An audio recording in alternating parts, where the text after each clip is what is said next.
Welcome back to my channel. ये video class 12 के students के लिए है जो अभी क्लास 12 में आए हैं। स्टूडेंट्स, आज हम लोग अंतरा बुक से चैप्टर नंबर 9 विद्यापति के पद को डिस्कस करेंगे, जिसमें मैं आप लोगों को चैप्टर की summary plus NCERT question answer full concept समझाऊंगी। स्टार्ट करते हैं। विद्यापति के पद हम समझेंगे। तो स्टूडेंट्स, सबसे पहले जीवन परिचय समझना बहुत ज़रूरी है, क्योंकि ये वाइवा में आपसे क्वेश्चन पूछे जाते हैं। तो इनके जन्म को लेकर के मतभेद है, तो आप याद रखेंगे कि इनके जन्म की डेट जो है वो फिक्स नहीं है। तो अधिकांश लोगों ने यहाँ पर क्या माना है, 1380 को इनका जन्म की डेट को माना है। जीवन परिचय पढ़ते हैं। तो विद्यापति को संधि काल का कवि माना जाता है। आप लोग याद रखेंगे वाइवा से क्वेश्चन क्या बनता है कि विद्यापति कौन से काल के कवि हैं, तो आप लोग क्या बोलेंगे, संधि काल यानी समय के चेंज का। बेसिकली किसी समय का परिवर्तन काल। अभी परिवर्तन का मतलब क्या है स्टूडेंट्स, चेंज है। ये बिहार के मधुबनी जिले के बिस्पी गांव में जन्मे थे। अब आप लोगों को यहाँ ध्यान रखना है स्टूडेंट्स, जो इनका राज्य है वो बिहार है। बिहार के कौन से जिले में इनका जन्म हुआ है, मधुबनी जिले के बिस्पी गांव में। अब क्वेश्चन क्या बनता है कि विद्यापति का जन्म कौन से राज्य और कौन से गांव में हुआ। आई होप आप लोगों को समझ में आ रहा होगा। इनका परिवार विद्या और ज्ञान के लिए प्रसिद्ध था। तो आप लोग यहाँ याद रखेंगे कि जो इनका परिवार है वो नॉलेज के लिए क्या है, काफ़ी फेमस है। ये मिथिला नरेश शिव सिंह के दरबार में राजकवि थे। दूसरी इन्फॉर्मेशन क्या याद रखनी है आप लोगों को कि ये राजकवि थे कौन से दरबार के, नरेश शिव सिंह दरबार के। Very important. शिक्षा भी वेरी इंपॉर्टेंट है, जिसमें आप लोग बताएंगे कि ये बचपन से बहुत होशियार बुद्धि के थे, यानी शार्प माइंडेड थे। ये साहित्य, संगीत यानी लोकगीत, ज्योतिष, दर्शन यानी रिप्रेजेंट करना, इतिहास यानी हिस्ट्री, न्याय और भूगोल की क्या रहे हैं, ये विद्वान रहे हैं, यानी स्टूडेंट्स ये शिक्षित रहे हैं। इन सब की जानकारी इन्हें है। इसके अलावा इन्हें कई समकालीन भाषाओं का ज्ञान था। आप लोग याद रखेंगे कि इन्हें काफ़ी सारी भाषाएं आती हैं। भाषाओं का इन्हें बहुत अच्छे से ज्ञान है। अब स्टूडेंट्स, यहाँ पे रचनाएं शुरू होती है जो आप लोगों को पता होनी चाहिए। इनकी प्रमुख रचनाएं कौन कौन सी हैं, कृति लता है, कृति पताका है, पुरुष परीक्षा है, भू परिक्रमा है, लिखना वाली है, और जो सबसे फेमस है वो है विद्यापति जो पदावली की है। तो ये प्रमुख रचनाएं आप लोगों को याद रखनी है। वाइवा से क्वेश्चन क्या बनता है कि विद्यापति की कौन कौन सी प्रमुख रचनाएं हैं, तो आपको एटलीस्ट 3 से 4 रचनाएं इनकी याद होनी चाहिए। नेक्स्ट पढ़ते हैं साहित्यिक विशेषताएं जो आप लोगों को पता होनी चाहिए हर राइटर की।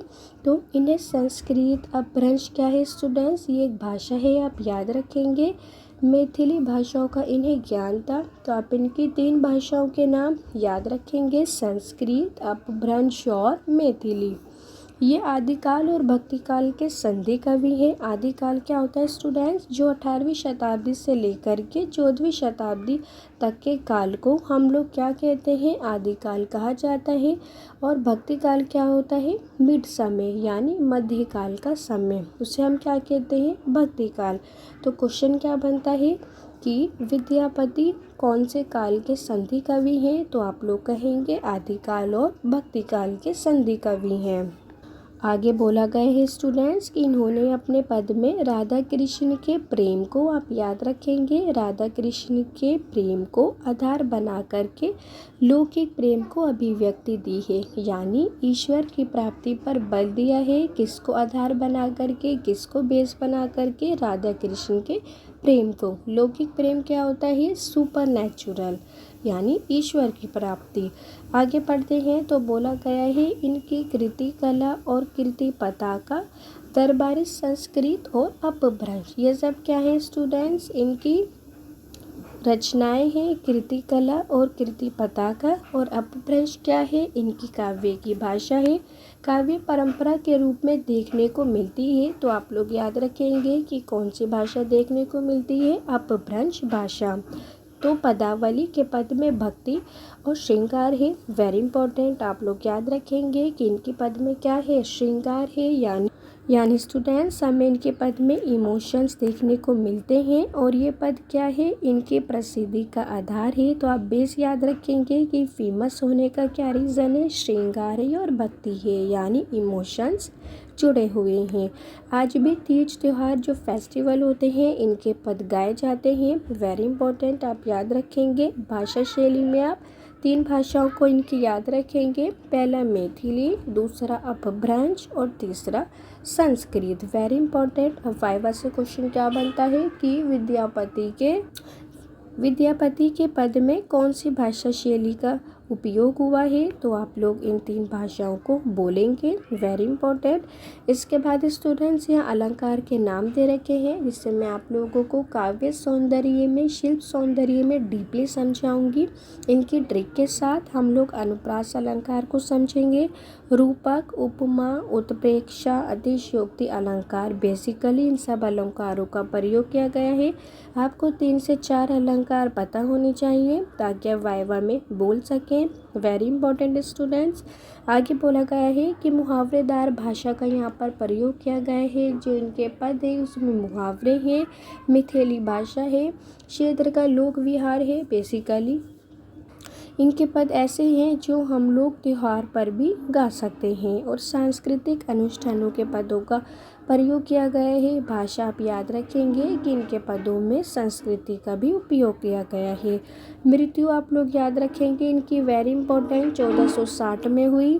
अब यहाँ से क्वेश्चन क्या बनता है कि विद्यापति की मृत्यु कब हुई, तो आप लोग कहेंगे 1460। वेरी इंपॉर्टेंट है। आगे बढ़ते हैं स्टूडेंट्स। आगे बोला गया है, तो स्टूडेंट्स यहाँ से कहानी की थीम शुरू होती है, जिसमें आपको सब कुछ समझ में आ जाएगा और इसे देखने के बाद ऐसा कोई सा क्वेश्चन नहीं होगा जिसे आप लोग ना कर पाएँ। विद्यापति के पद पाठ परिचय शुरू होता है कि इस पाठ में राधा की विरह वेदना का वर्णन है। आप लोग याद रखेंगे कि राधा की मिलने की तड़प को यहाँ पर रिप्रेजेंट किया गया है। आप ध्यान देंगे इस वर्ड पर, विरह वेदना। आगे पढ़ते हैं कि जो कृष्ण है वो राधा को छोड़कर मथुरा में जा बसे हैं। आप याद रखेंगे कृष्ण जो है वो राधा को छोड़ करके मथुरा चले गए हैं और एक बार उनसे मिलने गोकुल नहीं आए हैं। तो इसलिए राधा का यहाँ पर राधा की विरह वेदना यानी मिलने की तड़प को रिप्रेजेंट किया गया है। वेरी इंपॉर्टेंट, आप याद रखेंगे। राधा उनके वियोग में व्याकुल है, यानी जो राधा है वो उनसे बिछड़ने पर क्या है, काफ़ी अपसेट है, सैड है। तो उनसे अब कृष्ण के बिना नहीं रहा जाता। तो आप लोग याद रखेंगे स्टूडेंट्स कि राधा जो है वो कृष्ण के बिना नहीं रह पाती हैं। उनकी विरह व्यथा का अलग अलग पद के द्वारा वर्णन किया गया है। तो जो उनकी मिलने की तड़प है उसको अलग अलग पदों में रिप्रेजेंट किया गया है। तो स्टूडेंट्स ये शॉर्ट समरी थी जो आप लोगों को बहुत अच्छे से समझ में आई होगी। अब आगे हम लोग एग्ज़ाम से रिलेटेड क्वेश्चन को डिस्कस करेंगे। स्टूडेंट्स यहाँ से सप्रसंग व्याख्या है जो आप लोगों के एग्ज़ाम में पूछी जाती है, तो आप लोग इसे बहुत ध्यान से समझेंगे। तो बोला गया है के पति आ ले डैश कार्तिका मास, ये महीने का नाम है जिसे कार्तिका बोला गया है। तो सप्रसंग व्याख्या आपके एग्ज़ाम में 3 मार्क्स को कवर अप करती है। तो सबसे पहले इसमें हम क्या लिखते हैं, संदर्भ लिखते हैं, फिर व्याख्या लिखते हैं स्टूडेंट्स, एंड देन लास्ट में एंड में आप लोग काव्य सौंदर्य को लिखते हैं। तो आई होप आपको समझ में आया होगा कि प्रसंग सहित व्याख्या किस तरीके से की जाती है। तो संदर्भ में आप लोग क्या लिखते हैं कि कवि क्या कहना चाहते हैं। तो इस पद में कवि कहते हैं कि वर्षा ऋतु आ गई है। वेरी इंपॉर्टेंट, आप लोग याद रखेंगे। और जो नायिका है यानी जो राधा है, राधा को अपने नायक यानी कृष्ण की याद सता रही है। वे अपने प्रियतम को संदेश भेजना चाहती हैं। तो आप लोग याद रखेंगे स्टूडेंट्स कि जो प्रियतम है वो यानी जो राधा हैं वो कृष्ण को संदेश भेजना चाहती हैं कि वो उनके बिना नहीं रह पा रही हैं। अब यहाँ से व्याख्या शुरू होती है स्टूडेंट्स, जो 3 मार्क्स की है। तो इसमें बोला गया है इस पद में सावन मास में, वेरी इंपॉर्टेंट महीना आप लोग याद रखेंगे, सावन महीने की बात की जा रही है, में नायिका की वीर्य वेदना का वर्णन है, यानी मिलने की तड़प को रिप्रेजेंट किया गया है। कृष्ण गोकुल को छोड़कर मथुरा जा बसे हैं। अगेन वेरी इंपॉर्टेंट, कृष्ण ने गोकुल छोड़ दिया है और अब वो मथुरा जा बसे हैं। तो राधा अपनी सखी यानी वो अपनी दोस्त से पूछ रही है कि ऐसा कोई नहीं है जो उसका पत्र कृष्ण के पास पहुंचा दे। तो आप लोग याद रखेंगे स्टूडेंट्स कि राधा अपनी दोस्त से पूछ रही है क्या कोई ऐसा है जो मेरा पत्र जो है वो कृष्ण के पास पहुंचा दे, जिससे वे अपनी विरह वेदना का वर्णन यानी जिसमें वे अपनी विरह वेदना यानी अपने दुख को रिप्रेजेंट कर सके। तो वैसा अपनी दोस्त से कहती है क्या कोई ऐसा नहीं है कि अब उसे इतने बड़े भवन में अकेला नहीं रहा जाता। आप याद रखेंगे यहाँ राधा कह रही है कि इतने बड़े घर में वो अकेले नहीं रह सकती। वे कहती है कि कृष्ण जाते समय जो मेरा मन है वो भी अपने साथ गोकुल ले गए, इसलिए अब यहाँ उनका मन नहीं लगता है। कृष्ण गोकुल छोड़ कर के मथुरा जा बसे हैं, जिसकी वजह से स्टूडेंट्स जो राधा है वो क्या है, काफ़ी अपसेट है, काफ़ी दुख है और एक बार भी मुड़कर कृष्ण ने उनकी तरफ नहीं देखा। इससे उनकी बहुत बदनामी हो रही है।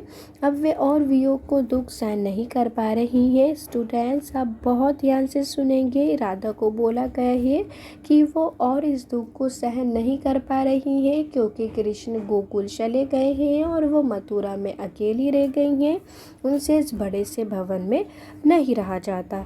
तो ऐसे में विद्यापति राधा को धीरज और आशा रखने को कहते हैं। आप याद रखेंगे कि जो कवि हैं विद्यापति वो राधा से क्या कहते हैं कि शांत रहो, बेसिकली वो उनसे पेशेंस रखने को बोलते हैं और विश्वास दिलाते हैं कि तुम्हारा प्रेमी कार्तिक मास में ज़रूर आएगा। वेरी इंपॉर्टेंट, आप याद रखेंगे कौन से महीने की बात की गई है स्टूडेंट्स, कार्तिक महीने की बात की गई है, जिसमें कवि विद्यापति ये विश्वास दिलाते हैं कि तुम्हारा जो प्रेमी है वो तुमसे मिलने या तुम्हारे पास ज़रूर आएगा।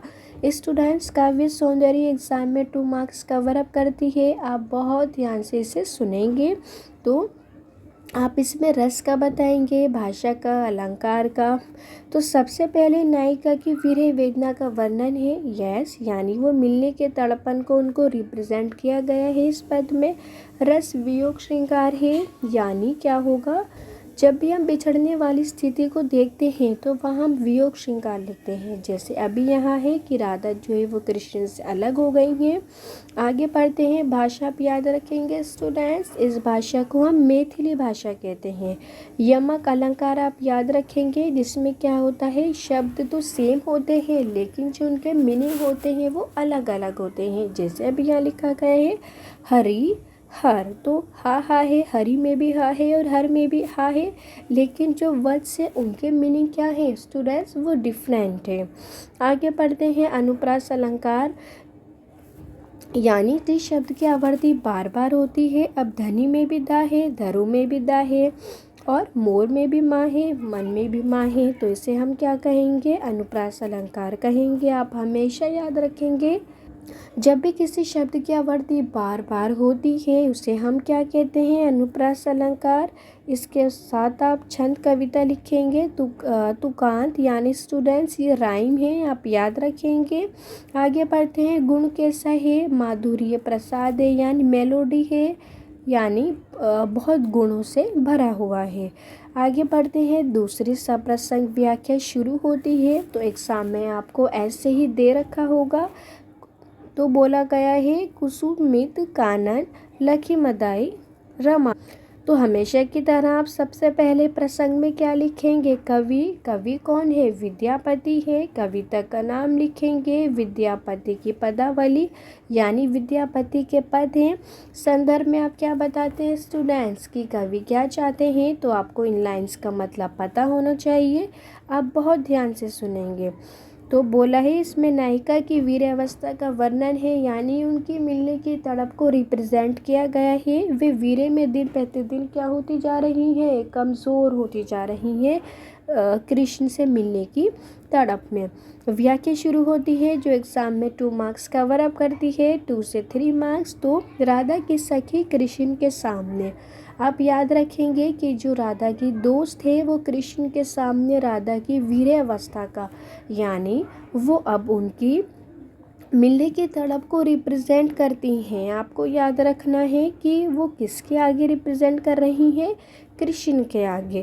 कहती हैं कि कमल के समान रूपवती राधा खिले हुए फूलों को देखकर अपनी आंखें बंद कर लेती हैं। तो वो क्या बताती हैं कि जब भी कोई फूल खिलता है तो जो राधा हैं वो अपनी आंखों को बंद कर लेती हैं, अर्थात ये मिलन के प्रतीक थे।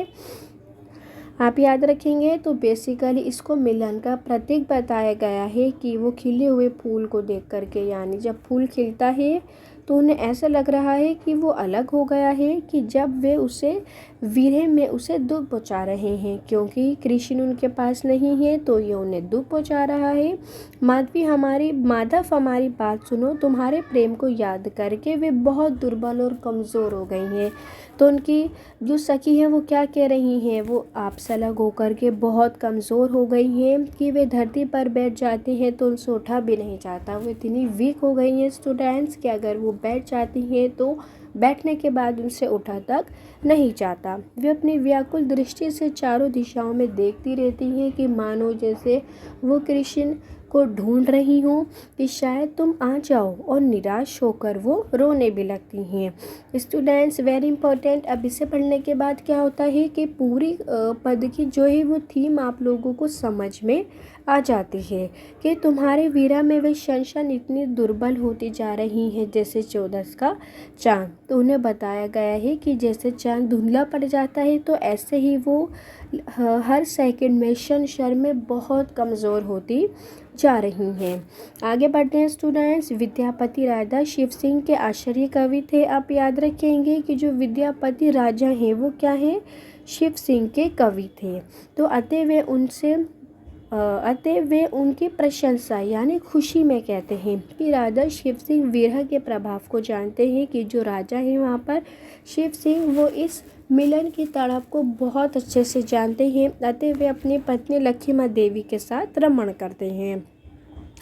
तो वो जो राजा हैं शिव सिंह वो बताते हैं कि वो अपनी पत्नी जिनका नाम स्टूडेंट्स लक्ष्मी देवी है उनके साथ वो क्या करते हैं, रमण करते हैं, यानी वो अपनी पत्नी के साथ प्यार करते हैं, जिससे रमन बोला गया है। अब स्टूडेंट्स काव्य सौंदर्य शुरू होता है जो 2 मार्क्स का पूछा जाता है, और ये आप लोगों को बहुत अच्छे से समझ में आ चुका होगा। रीड करते हैं कि नायिका की वीर वेदना का सुंदर चित्रण है, यानी उनके मिलने की तड़प को रिप्रेजेंट किया गया है। भाषा क्या है स्टूडेंट्स, मैथिली है, जो आप चैप्टर के बिगिनिंग में जान चुके हैं। रस कैसा है, वियोग श्रृंगार है, क्योंकि बिछड़ने की अवस्था को दिखाया गया है राधा और कृष्ण की। अब स्टूडेंट्स अनुप्रास अलंकार भी आप समझ गए होंगे। धरनी में धा है, धरी में भी धा है, धनी में भी धा है। तो इसका मतलब क्या है कि एक शब्द की बार बार आवृत्ति हो रही है, इसलिए यह अनुप्रास अलंकार है। तो अब नेक्स्ट पढ़ते हैं गुनी गनी छन छन में विप्स अलंकार है, यानी बेसिकली भाव को प्रकट किया गया है, यानी इमोशंस को। वीरे का अतिशयोक्तिपूर्ण वर्णन है, यानी स्टूडेंट्स मिलने की लगन को यहाँ पर रिप्रेजेंट किया गया है कि राधा कृष्ण से मिलने के लिए तड़प रही हैं। गुण कैसा है, माधुर्य है, यानी मेलोडी है जो काफ़ी गुणों से भरा हुआ है। शैली कैसी है, चित्रात्मक है कि एक इमेजिनेशन हमारे माइंड में आ जाती है। भाषा हमेशा की तरह पॉजिटिव पॉइंट्स लिखे जाते हैं कि भाषा सहज है और सरल। आई होप आप लोगों को काव्य सौंदर्य सॉल्व करना आया होगा। स्टूडेंट्स अब आगे दे रखा है काव्य सौंदर्य स्पष्ट कीजिए, वेरी इंपॉर्टेंट आप टिक करेंगे। जन्म अवधि हम डैश पद परसना गेल, वेरी वेरी इंपॉर्टेंट। भाव सौंदर्य जानते हैं स्टूडेंट्स। अब क्या होता है कि इससे हमें पूरी थीम समझ में आ जाती है, मेन पॉइंट जो एग्ज़ाम के पॉइंट ऑफ व्यू से बहुत ज़रूरी हैं। पढ़ते हैं कि विद्यापति नायिका के माध्यम से ये बताना चाहते हैं कि सच्चे प्रेम की कभी भी तृप्ति नहीं मिलती है। तो विद्यापति क्या कह रहे हैं स्टूडेंट्स कि जो सच्चा प्रेम होता है उससे संतुष्टि नहीं मिलती है, यानी तृप्ति नहीं मिलती है। तो नायिका की सखी के पूछे जाने पर जो नायिका है उन्हें बताती है कि वे जन्म जन्मांतर से अपने प्रेम को निहारती चली आ रही हैं। आप याद रखेंगे क्या बताती है राधा कि वो जन्म जन्मांतर से अपने प्रेम को, अपने प्यार को निहारती चली जा रही हैं, परंतु अभी तक उसके नेत्रों को उसे देखने की इच्छा है। लेकिन यानी अभी तक क्या हुआ है कि उसके नेत्रों को उसे देखने की इच्छा है। जो राधा है वो कृष्ण को देखने के लिए तड़प रही है। वे अपने प्रियतम के मीठे बोलों को सुनती आ रही हैं, फिर भी उसके लिए क्या है स्टूडेंट्स, वो नमीन है, यानी वो कृष्ण के जो है बोलों को काफ़ी समय से सुनती आ रही है, लेकिन ये अभी भी उनके लिए कैसा है, नवीन है, यानी नया है। अर्थात वे ये कहना चाहती हैं कि सच्चे प्रेम में मिलन के बाद भी अतृप्ति बनी रहती है, यानी मिलने के बाद भी क्या होता है, असंतुष्टि बनी रहती है राधा के कृष्ण के लिए। आई होप आपको भाव सौंदर्य समझ में आया होगा स्टूडेंट्स। अगेन काव्य सौंदर्य है जो आपको बहुत अच्छे से समझ में आ चुका होगा। कवि विद्यापति हैं, कविता का नाम बताएंगे, विद्यापति की पदावली है, बेसिकली विद्यापति के पद। छंद कविता है तुकांत, यानी स्टूडेंट्स ये राइम है, आप याद रखेंगे, वेरी इंपॉर्टेंट। गुण कैसा है, माधुर्य है, यानी ये मेलोडी है, गुणों से भरा हुआ है। भाषा आप याद रखेंगे, कौन सी भाषा का यूज़ हुआ है, मैथिली भाषा। रस कैसा है, वियोग श्रृंगार, यानी इसके अंदर बिछड़ने की अवस्था को दिखाया गया है। सर्व नहीं सुनल श्रुति व पद परस में आप क्या लिखेंगे, अनुप्रास अलंकार। जिस भी शब्द की बार बार आवृत्ति होती है उसे हम क्या कहते हैं, अनुप्रास अलंकार कहते हैं। आगे पढ़ते हैं, शैली कैसी है स्टूडेंट, चित्रात्मक है, यानी एक इमेजिनेशन माइंड में बन जाती है। प्रेम के उदात्त रूप का वर्णन है, यानी यहाँ पे प्रेम को, प्यार को रिप्रेजेंट किया गया है। भाषा कैसी है, रसात्मकता, यानी भाषा सहज है, सरल है, कि अंडरस्टैंडिंग करने वाली है। तो स्टूडेंट्स आई होप आप लोगों को बहुत अच्छे से कविता की थीम प्लस जीवन परिचय समझ में आया होगा। चैप्टर ऑफ कविता जो है, जो पद है वो फिनिश होती है। देन इसके बाद कुछ very very important question answer हैं जो आप लोगों को पता होने चाहिए। चलिए डिस्कस करते हैं। कवि नयना तृप्ति भेल के माध्यम से विरहिणी नायिका की किस मनोदशा को व्यक्त करना चाहती हैं। आप क्वेश्चन को बहुत ध्यान से पढ़ेंगे। तो बोला गया है, कवि ये बताना चाहते हैं कि सच्चे प्रेम में व्यक्ति कभी भी तृप्त नहीं होता, यानी जो सच्चा प्रेम होता है उससे उसमें कभी भी सेटिस्फाई नहीं मिलता है। नायिका भी जन्म जन्मांतर से नायक के साथ रही हैं, यानी जो कृष्ण है वो राधा कृष्ण के साथ रही हैं, फिर भी वे उसे एक क्षण के लिए अलग नहीं होना चाहती हैं। तो आप याद रखेंगे कि जो राधा है वो फिर भी एक क्षण के लिए भी उनसे अलग होना नहीं चाहती हैं। ये प्रेम का आदर्श रूप भी है, आप याद रखेंगे इसे, यानी इसमें मान सम्मान है। प्रेम हमेशा नवीन रहता है, यानी प्रेम हमेशा कैसा रहता है स्टूडेंट्स, नया रहता है, उससे तृप्त होना संभव नहीं है, यानी इससे सेटिस्फाई संभव नहीं है, संतुष्टि। तो यही नायिका की क्या है स्टूडेंट्स, मनोदशा है। स्टूडेंट्स ये वेरी इंपॉर्टेंट क्वेश्चन था, यहाँ दिए गए सभी क्वेश्चन वेरी वेरी इंपॉर्टेंट जो आपके एग्जाम में आपसे पूछे जाते हैं। नेक्स्ट क्वेश्चन पढ़ते हैं। से पीड़ित अनुराग बरखानियों बरवानियों तिल तिल नतून होए से कवि का क्या आशय है। Again very very important. Start करते हैं, यानी कवि ये कहना चाहते हैं स्टूडेंट्स कि जो प्रेम है वो स्थिर नहीं है, वो स्टेबल नहीं है, और ये कोई अनुभव की चीज़ है, यानी जिसे हम फील करते हैं, वर्णन कि नहीं, यानी ऐसा नहीं है कि जिसका हम वर्णन कर सकें, जिसे हम फील कर सकते हैं, महसूस कर सकते हैं। प्रेम में प्रतिपल नवीनता आती रहती है, यानी नयापन हमें देखने को मिलता है, अर्थात प्रेम प्रतिपल और मजबूत, गहरा और नवीन होता रहता है। जो प्रेम है वो और मजबूत होता रहता है और गहरा होता रहता है और नया होता रहता है। इसका वर्णन संभव नहीं है, तो इससे तो केवल महसूस किया जा सकता है। वेरी इंपॉर्टेंट है स्टूडेंट्स, आप लोग बहुत ध्यान से कवर अप करेंगे। नेक्स्ट क्वेश्चन डिस्कस करते हैं। वेरी वेरी इंपॉर्टेंट क्वेश्चन है सभी क्वेश्चंस। तो प्रियतम के दुख के क्या कारण है ये बताना है। आई होप आप लोगों को समझ में आ रहा होगा। विद्यापति के पद के आधार पर उत्तर देने हैं। वेरी इजी कि प्रियतम के दुख के ये कारण निम्नलिखित है। हमेशा की तरह हम क्वेश्चंस की लाइन को शामिल करेंगे। ऐसा करने से क्या होता है, आंसर आई कैचिंग बन जाता है। तो पढ़ते हैं कि प्रियतम का जो प्रियतम है, यानी जो राधा के कृष्ण है, वो वो कार्यवश परदेश गया हुआ है, यानी वो काम से कहाँ गए हुए हैं, परदेश गए हुए हैं। वे प्रीतम के साथ को लालित है, परंतु उसकी अनुपस्थिति उसे पीड़ा दे रही है। यानी जो राधा है वो कृष्ण की अनुपस्थिति के बिना बहुत उन्हें दुख पहुंच रहा है, उन्हें अच्छा नहीं लग रहा है। सावन मास आरंभ हो गए हैं। आप लोग याद रखेंगे ये कौन से महीने की बात की जा रही है, सावन के महीने की। ऐसे में अकेला रहना प्रीतम के लिए संभव नहीं है। क्यों अभी यहाँ पर स्टूडेंट्स क्यों पॉसिबल नहीं है, क्योंकि बारिश का आगमन उसे गहन दुख देता है। वर्षा आती है, वर्षा के आने पर उसे और दुख पहुँचता है। वे सुने घर में अकेली नहीं रह सकती है अपने भवन में, उन्हें कृष्ण के साथ की ज़रूरत है। प्रियतम उसे परदेश में जाकर भूल गए हैं, तो जो उसका प्रियतम है वो उसे परदेश में जाकर भूल गया है। अतः स्थिति उसे कष्टप्रद लग रही है, यानी ये स्थिति उन्हें बहुत दुख पहुँचा रही है।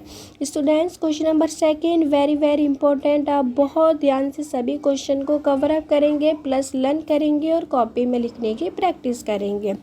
तो बोला गया है कवि विद्यापति नयन न तृप्ति भेल के माध्यम से विरहिणी नायिका के किस मनोदशा को व्यक्त करना चाहते हैं, यानी नयन न तृप्त भेल।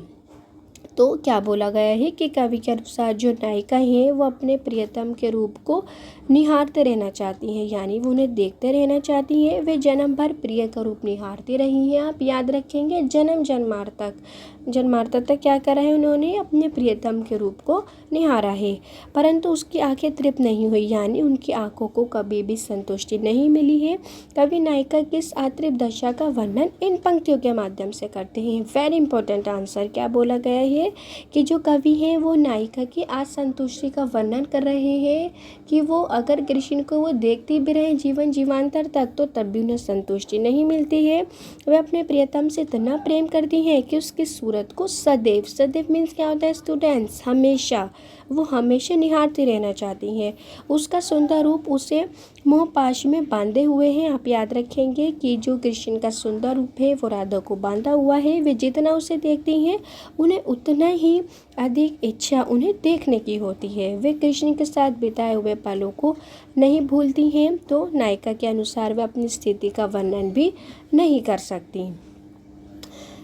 तो जो वस्तु स्थिर हो उसका तो वर्णन किया जा सकता है। तो स्टूडेंट्स बोला गया है जो वस्तु क्या होती है, स्थिर होती है, तो उसको तो हम एक्सप्लेन कर सकते हैं, उसका वर्णन कर सकते हैं, परंतु उसके प्रियतम का सोलाना रूप पल पल बदलता रहता है। जो उनका रूप सौंदर्य है, रंग रूप है, उनका प्रेम है, वो कैसा होता रहता है, बदलता रहता है। तो ये कोई स्थिर तो नहीं है। तो हर बार उसका आकर्षण बढ़ता जाता है, उसमें जो अट्रैक्टिंग पना है, आई कैचिंग है, वो बढ़ती जाती है। इसी कारण ये नायिका जो है वो तृप्त नहीं हो पाती है, यानी वो बिल्कुल भी सेटिस्फाई नहीं हो पाती हैं। आगे पढ़ते हैं students question number 3 very important. नायिका के प्राण तृप्त ना हो पाने के कारण अपने शब्दों में लिखिए कि जो नायिका के प्राण है वो तृप्त, उन्हें संतोषी नहीं मिल रही। तो आप लोग क्या लिखेंगे, नायिका अपने प्रेम को अतुलनीय प्रेम करती हैं, यानी जिसको कंपेयर नहीं किया जा सकता। वे जितना इस प्रेम रूपी सागर में डूब जाती हैं उतना ही प्रेम की दीवानी होती जाती हैं। आई कैचिंग सेंटेंसेस स्टूडेंट्स आप इसे याद रखेंगे। ऐसा लॉन्ग आंसर लिखने से आपका जो आंसर है वो आई कैचिंग बन जाता है। आगे बढ़ते हैं। वे जितना उसे देखती हैं उसकी तृप्ति शांत होने के स्थान पर बढ़ती चली जाती है, यानी वो जितना भी कृष्ण को देखती हैं तो जो क्या है उन्हें सेटिस्फाई नहीं मिलता है, वो संतुष्ट नहीं होती हैं कि उन्हें कृष्ण को लगातार निहारते रहना है। इसका कारण वे प्रेम को मानती हैं। उसके अनुसार उसका प्रेम जितना भी ओल्ड हो रहा है, यानी जितना पुराना हो रहा है, उसमें नवीनता का समावेश उतना ही अधिक हो रहा है। यानी उनका प्रेम जितना पुराना हो रहा है उसमें उससे भी ज़्यादा नयापन, जो नवीनता है वो उसमें उतनी अधिक देखने को मिल रही है। तो दोनों में प्रेम के प्रति प्रथम दिवस जैसा ही आकर्षक हो गए हैं, तो इसे एक ऐसा दिवस माना गया है स्टूडेंट्स। तो अतः उसे तृप्ति का अनुभव नहीं होता है, यानी वो बिल्कुल भी संतुष्ट नहीं होती हैं। उनको कृष्ण को लगातार देखते रहना है। कृष्ण रसिक शिरोमणि है, यानी उनके जैसे रासिक लाखों में एक हैं, उनके जैसे लाखों में एक बोला गया है। इसके कारण नायिका के प्राण तृप्त नहीं हो पाए कि कृष्ण जैसे जो है, जो कृष्ण है वो लाखों में एक है, तो इसलिए वो उनको, जो उनके प्राण हैं वो तृप्त नहीं हो पा रहे हैं, यानी वो खुद को सेटिस्फाई, संतुष्ट नहीं कर पा रही हैं, क्योंकि उन्हें लगातार देखना है। Fourth question students, very very important. से फ्रीत अनुराग बखानियों तिल तिल नतुन होय से लेखक विद्यापति का क्या आशय। तो उसमें बोला गया है कि कवि क्या कहते हैं, जो क्षण क्षण नहीं होता, यानी जो सेकंड सेकंड नहीं होती है, उसे प्रीति और अनुराग कहना चाहिए। यानी कवि का मत ये है कि जिस प्रेम में नवीनता ना हो स्टूडेंट्स, यानी नयापन ना हो, केवल समृद्धि ही शेष रहे, वो प्रेम नहीं होता। प्रेम वही होता है जो हर वक्त हर समय नया लगे। तो आप याद रखेंगे कि कवि क्या बताते हैं कि प्रेम वही है जो हर समय हर सेकंड हमें यानी हर समय वो नवीन लगे, उसमें नयापन लगे। स्थिरता प्रेम की परिचायक नहीं है, यानी प्रेम स्थिर नहीं है, इसमें चेंजेस आते हैं, नयापन आता है हर सेकंड हर समय।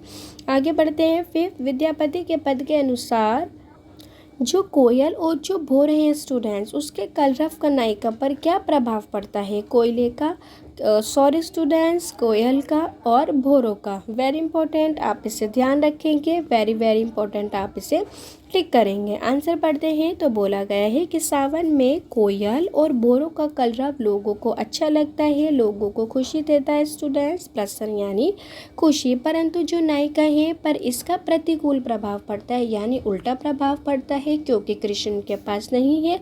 कोयल का मधुर स्वर और भोरों का गुंजन नायिका को प्रेम की याद दिलाता है। तो जब कोयल और भोरे गुंजन नायिका को उसके प्रेमी यानी कृष्ण की याद दिलाते हैं, तो इसलिए उन्हें अच्छा नहीं लगता है। वे अपने कानों को बंद करके इनके कलरव सुनने से बचना चाहती हैं, क्योंकि ये उनकी वीर्य वेदना को और बढ़ा देता है।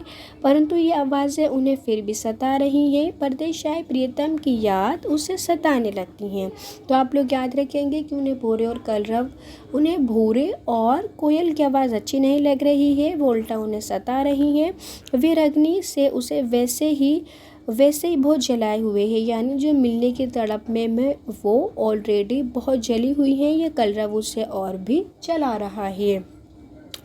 आगे बढ़ते हैं students. Question number 8 very very important. दिए गए सभी क्वेश्चन मैंने यहाँ वो लिए हैं जो एग्जाम के पॉइंट ऑफ व्यू से बहुत इंपॉर्टेंट है। पढ़ते हैं। कातर दृष्टि से चारों तरफ प्रियतम को ढूंढने की मनोदशा को कवि विद्यापति ने किन शब्दों में व्यक्त किया है। तो आप याद रखेंगे कि प्रियतम तो ढूंढने की मनोदशा की बात हो रही है, तो आप लोग क्या लिखेंगे कि कवि नायिका की कतार दृष्टि से चारों तरफ प्रियतम को ढूंढने की मनोदशा इन पंक्तियों को वर्णित करता है। कि हमें कैसे पता चल रहा है कि नायिका जो है वो कतारों में अपने प्रियतम को ढूंढ रही हैं। तो आप लोग लिखेंगे कातर दीटी करी चौदिसी हेरी हेरी नयन गराए जल धारा। यानी इसका अर्थात क्या है कि कृष्ण पक्ष की चतुर्दशी जिस प्रकार क्षीण होती है, वैसे नायिका का शरीर भी अपने प्रेम की याद में क्षीण हो रहा है। यानी स्टूडेंट्स, नायिका इतनी ज़्यादा उदास है, इतनी दुख है, इतनी कमज़ोर है कि क्षण क्षण उन्हें अपने प्रेम की याद आ रही है। वो हर वक्त अपने प्रेम की याद में रोया करती हैं। अपने प्रेम को याद करके वे इसी प्रयास में इधर उधर अपने प्रियतम को यानी वो कृष्ण को तलाशती हैं, इधर उधर देख करके, और शायद वे कहीं मिल जाए। वो ऐसे निहारती हैं, ऐसे देखती हैं कि जैसे शायद वो उन्हें कहीं मिल जाए। नेक्स्ट पढ़ते हैं स्टूडेंट्स, वेरी वेरी इंपॉर्टेंट है। निम्नलिखित काव्यांश का आशय स्पष्ट करना है। बेसिकली ये 2 से 3 मार्क्स कवर अप करता है बोर्ड के एग्जाम में। तो एक सरी भवन पिवा बिनु रे मोही रेलू ना जाए, सखी अनकर दुख दारुण रे जग के पति आए। तो स्टार्ट करते हैं पढ़ना स्टूडेंट्स। बोला गया है कि नायिका का पति कहाँ गया है, परदेश गया हुआ है। वे घर में क्या है, वो अकेली रहती हैं। तो पति से अलग होने का विरह उन्हें इतना सताता है, यानी उन्हें उनकी याद इतनी सताती है कि वह अपनी सखी से कहती हैं, ए सखी। सखी क्या है स्टूडेंट, दोस्त है। कि कि पति के बिना मुझसे घर में अकेला नहीं रह जाता है। वे आगे कहती हैं कि हे सखी यानी मेरी दोस्त, इस संसार में ऐसा कौन सा मनुष्य विद्यमान है, यानी राधा कह रही हैं अपनी सखी से कि ऐसा कौन सा इंसान शामिल है जो किसी अन्य के कठोर दुख पर विश्वास करे, यानी जो किसी के दुख पर यकीन करे। इसमें नायिका के अकेलेपन को दर्शाया गया है। आप लोग याद रखेंगे स्टूडेंट्स, बेसिकली नायिका की विरह वेदना को ही हर पद में अलग अलग तरीके से रिप्रेजेंट किया गया है तथा समाज के उपेक्षापूर्ण रवैये को बताया गया है कि जो राधा है वो बिल्कुल अकेली है, उनका दुख सुनने वाला कोई नहीं है। आगे पढ़ते हैं। 8 का 2 है स्टूडेंट्स। ये अगेन वेरी वेरी इंपॉर्टेंट। निम्नलिखित पंक्ति का आशय स्पष्ट कीजिए। जन्म अवधि हम रूप निहारल, नयन न त्रिपित भेल, सेहो मधुर बोल, सवन रहित सुनूल, सुतृदि पद परसना गेल। तो क्या बोला गया है स्टूडेंट्स कि जो नायिका हैं वो जीवन भर क्या करती हैं, अपने प्रियतम का रूप निहारती रही हैं, परंतु अब उसकी आंखें तृप्त नहीं हो पाई हैं, उन्हें संतुष्टि नहीं मिली है। हर बार उसे और देखने का ही मन करता है, यानी हर बार उन्हें कृष्ण को देखने का मन करता है। नेत्रों को अतृप्त का भाव विद्यमान है। आप याद रखेंगे कि नेत्रों को जो आँखें हैं उन्हें अतृप्ति यानी जिन्हें संतुष्टि नहीं मिलती है, असंतुष्टि, उसके इमोशन को शामिल किया गया है। तो इसी तरह वे उसकी मधुर वाणों की लंबी अवधि को सुनती आ रही हैं, यानी वो कृष्ण की बातों को सुनती आ रही हैं, तो तब भी उनकी बातें उनको जब वो दोबारा रिपीट करती हैं अपने कानों में तो उन्हें वो आवाज़ें वो बातें नई लगती हैं। उसके बाद भी उसके बोल उन्हें नए लगते हैं। उसके रूप तथा वाणी के अंदर नवीनता क्या है स्टूडेंट्स, नया है, नयापन का समावेश होता है, जिसके कारण वो कभी तृप्त नहीं हो पाती, यानी वो संतुष्ट नहीं होती। जिसे जितनी बारी देखें उतनी बार नया लगता है, जितनी बारी सुने उतनी बार नया लगता है। आगे बढ़ते हैं स्टूडेंट्स। 8 का 3 तो बोला गया है निम्नलिखित पंक्ति का आशय स्पष्ट कीजिए।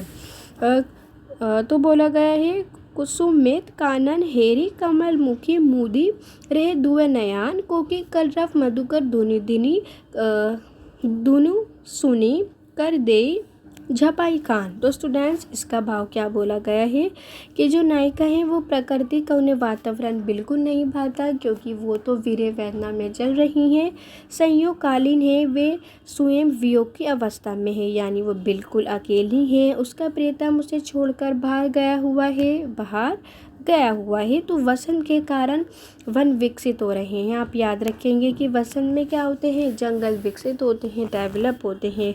नायिका को ये दृश्य वीर अग्नि में जला रहा है, यानी मिलने की तड़प में कृष्ण से वो उस तड़प में जल रही हैं। अतः कमल के समान सुंदर मुख वाली राधा दोनों हाथों से अपने आँखों को बंद कर देती हैं। आप याद रखेंगे कि उन्हें कमल के समान सुंदर बताया गया है। इस तरह कोयल के कलरव हो, फिर चाहे वो भूरे की मधुर आवाज़ें क्यों ना हो, तो वो उन सब आवाज़ों को सुनकर अपने कानों पर हाथ रख लेती हैं। क्यों स्टूडेंट्स? क्योंकि मधुर स्वर उसे आहत करता है, यानी उसके प्रियतम की उसे याद दिलाता है।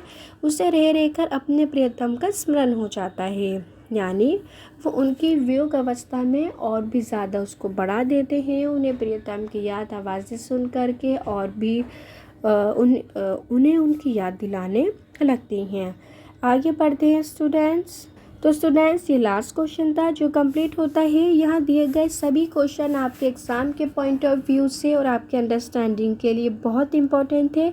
आई होप आपको सब कुछ समझ में आया होगा। चैप्टर की समरी, इम्पोर्टेंट क्वेश्चन आंसर, प्रसंग व्याख्या कि किस तरीके से लिखा जाता है, लेखक का परिचय प्लस वाइवा के क्वेश्चन। तो students thanks for watching. Next video में हम लोग काव्य खंड के क्वेश्चंस को शुरू करेंगे। सॉरी स्टूडेंट्स, जो काव्य खंड था वो फिनिश हो चुका है, ये लास्ट कविता थी। देन इसके बाद हम लोग गद्य खंड को डिस्कस करेंगे, जिसमें मैं आप लोगों को आपके सिलेबस के चैप्टर समझाऊंगी, जिसमें हम प्रेमगन के छाया समृद्धि, सुमरिनी के मन के चैप्टर को समझेंगे, शेर, पहचान, चार हाथ, साजा को समझेंगे, जहाँ कोई वापसी नहीं को समझेंगे, दूसरा देवदास समझेंगे। देन हमारा फुल सिलेबस कंप्लीट हो जाएगा। Thanks for watching.